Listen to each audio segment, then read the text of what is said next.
మనం ఇంతకు ముందు ఒక వీడియోలో చెప్పుకున్నాం 2025 సంవత్సరంలో కనివిని ఎరగని ఆర్థిక సంక్షోభం ఎదుర్కోబోతుందని చెప్పుకున్నాం. ఆ వీడియో యొక్క లింకును డిస్క్రిప్షన్లో ఉంచడం జరిగింది. ఇది ఇప్పుడు తన ప్రభావం చూపించడంతో పాటు పబ్లిక్గా డిస్కషన్ చేయడం ప్రారంభించింది. ఇండియా యొక్క జీడిపి అడ్వాన్స్ ఎస్టిమేషన్ ప్రభుత్వం ఇప్పుడు రిలీజ్ చేయడం జరిగింది.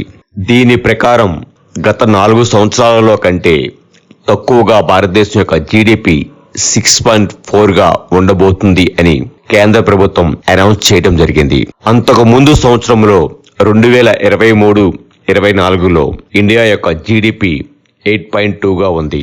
గత సంవత్సరంతో పోలిస్తే ఇది భారీ పత్రంగా చెప్పవచ్చు.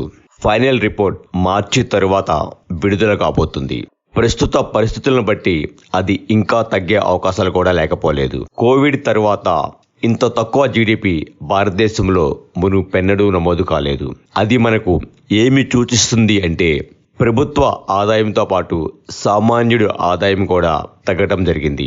దీని ప్రభావం అన్ని సెక్టర్స్ మీద ఉంది. ఈ తరుగుదల ఏ ఒక్క రంగానికి కాకుండా అన్ని రంగాలలో ఉంది. IT services, IT enabled services, service sector, real estate, transport, hotels, manufacturing sectors, ఇలా అన్ని సెక్టర్స్ తమ ఆదాయాన్ని కోల్పోవాల్సి వచ్చింది. మ్యానుఫ్యాక్చర్ సెక్టర్స్ లో భారీ పత్రం చోటు చేసుకుంది. గత సంవత్సరం 9.9గా ఉన్న జీడిపి ప్రస్తుతం 5.3గా నమోదవబోతుంది. అంటే 43% కంటే ఎక్కువ తమ బిజినెస్ కోల్పోవలసి వచ్చింది. బిజినెస్ కోల్పోవడం అంటే తమ ఆదాయం కూడా తగ్గిపోవడం జరుగుతుంది. ఇలా ప్రతి సెక్టర్లో తమ ఆదాయం కోల్పోవడం జరిగింది. కానీ ఆఫీసెస్ రెంట్స్, హౌస్ రెంట్స్ మాత్రం పెరుగుతూనే ఉన్నాయి. బ్యాంకింగ్ సెక్టర్స్ లో హౌస్ లోన్స్ మీద రేట్ ఆఫ్ ఇంట్రెస్ట్ పెరగడం వల్ల హౌసెస్ ఆర్ ఆఫీస్ రెంట్స్ పెరగడం జరిగింది. ఇది హై ప్రొఫైల్ కార్పొరేట్ రంగం వాళ్ళకి పెద్దగా ఇబ్బంది ఉండకపోవచ్చు. వాళ్ళు తమ బిజినెస్ 4 to 5 years నడకపోయినా తట్టుకోగలరు. కానీ ఈ పరిస్థితి మిడిల్ క్లాస్ వాళ్ళని చిదిమేస్తుంది.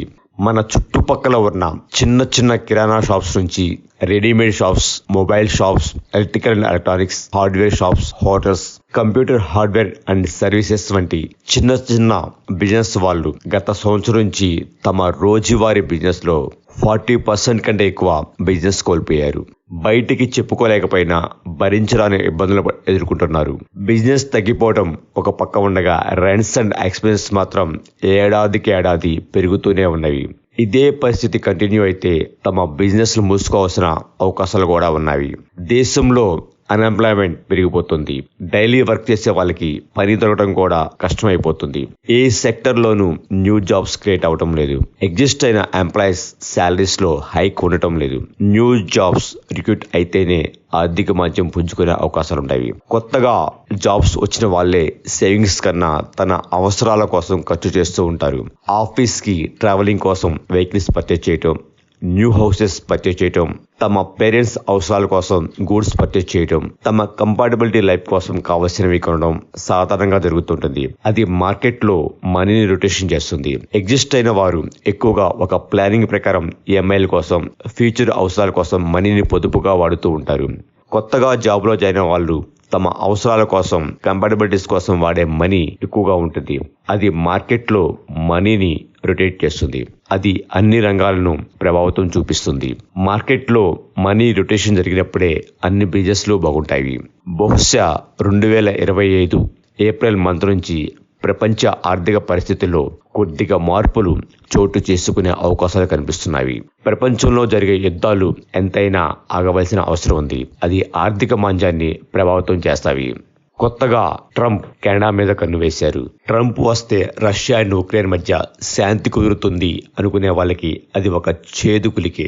ప్రపంచ దేశాల మధ్య శాంతి నెలకొలిగినప్పుడే అది ఆర్థిక మాంద్యం పుంజుకునే అవకాశాలు ఉంటాయి. బ్యాంకింగ్ సెక్టర్స్ లో రేట్ ఆఫ్ ఇంట్రెస్ట్ తగ్గించాలి. చిన్న చిన్న బిజినెస్ చేసే వాళ్ళకి బ్యాంక్స్ తమ నిబంధనలు సడలించి లోన్స్ ఇవ్వగలిగినప్పుడే చిన్న బిజినెస్ వాళ్ళు కోలుకుంటారు. సిబిల్ రిపోర్ట్ లో కూడా లాంగ్ టర్మ్ పెండింగ్ ఉన్న చిన్న చిన్న లోన్స్ ని సిబిల్ రిపోర్ట్ నుంచి తీసివేయగలిగితే చాలా మందికి లోన్ ఎలిజిబిలిటీ వస్తుంది. గతంలో చేసిన చిన్న చిన్న మిస్టేక్స్ వల్ల లోన్స్ పెండింగ్ లో పడి సిబిల్ స్కోర్ నాశనం చేసుకొని ఎక్కడా లోన్ దొరకక మార్కెట్లో హై రిస్క్ కి ప్రైవేట్ లోన్స్ తీసుకొని ఫైనాన్షియల్ గా ఇబ్బంది పడుతూ ఉంటారు. సిబిల్ రిపోర్ట్ లో చేంజ్ చేయడం వల్ల వాళ్ళకి ఉన్న ఫైనాన్షియల్ క్రైసిస్ నుంచి బయటపడగలుగుతారు. బ్యాంకింగ్ రంగానికి ఉన్న ఇబ్బందుల నుంచి ప్రభుత్వాలు కూడా కొంత సపోర్ట్ చేయగలిగితే అవి కూడా తమ ఇబ్బందుల నుంచి బయటపడి కొత్త లోన్స్ ఇవ్వడానికి అవకాశం ఉంటుంది. మార్కెట్లో మనీ అందరికీ రొటేషన్ అయినప్పుడే ఫైనాన్షియల్ క్రైసిస్ నుంచి వ్యక్తులు, సంస్థలు, దేశాలు బయటపడతాయి. ఆర్థికవేత్తలు మార్కెట్లో మనీ రొటేషన్ అవ్వడానికి కావలసిన అన్ని రకాల చర్యలను దీర్ఘకాలిక అభివృద్ధికి నష్టాలు జరగకుండా అన్ని రకాలుగా ఆలోచించి తాత్కాలిక ఉపశమనంతో పాటు వీటి వల్ల భవిష్యత్తులో అభివృద్ధికి ఎటువంటి నష్టం జరగకుండా చర్యలు తీసుకోగలిగితే ప్రస్తుతం మరియు భవిష్యత్తులో కూడా ఫైనాన్షియల్ క్రైసిస్ ఏర్పడకుండా నివారించవచ్చు.